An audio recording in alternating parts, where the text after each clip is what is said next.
حضرت حسن بصری رضی اللہ عنہ سے مروی ہے کہ جب اللہ تعالیٰ نے حضرت آدم علیہ السلام کی توبہ قبول فرمائی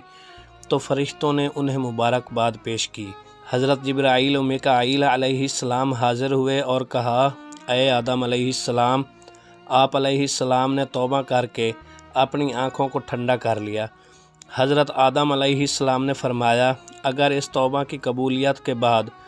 رب سے پھر سوال کرنا پڑا تو کیا ہوگا؟ اللہ تعالیٰ نے حضرت آدم علیہ السلام پر وحی نازل فرمائی، اے آدم علیہ السلام، تو نے اپنی اولاد کو محنت اور دکھ تکلیف کا وارث بنایا اور ہم نے انہیں توبہ بخشی۔ جو بھی مجھے پکارے گا میں تیری طرح اس کی پکار کو سنوں گا۔ جو مجھ سے مغفرت کا سوال کرے گا میں اسے نا امید نہیں کروں گا،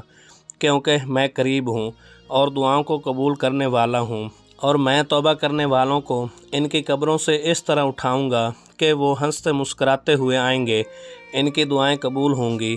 حضرت عمر فاروق رضی اللہ عنہ سے مروی ہے، حضور نبی اکرم صلی اللہ علیہ وآلہ وسلم نے فرمایا، جب حضرت آدم علیہ السلام سے بھول ہوئی تو آپ علیہ السلام نے بارگاہ الہی میں عرض کی، الہی میں تجھ سے حضرت محمد صلی اللہ علیہ وآلہ وسلم کے وسیلہ سے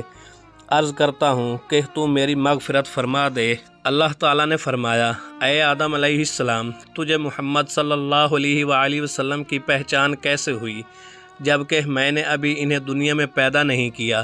حضرت آدم علیہ السلام نے عرض کی، الہی جب تو نے مجھے اپنے دست قدرت سے پیدا فرمایا اور اپنی روح مجھ میں پھونکی تو میں نے سر اٹھایا اور میں نے عرش کے پایوں پر لا الہ الا اللہ محمد رسول اللہ لکھا ہوا دیکھا،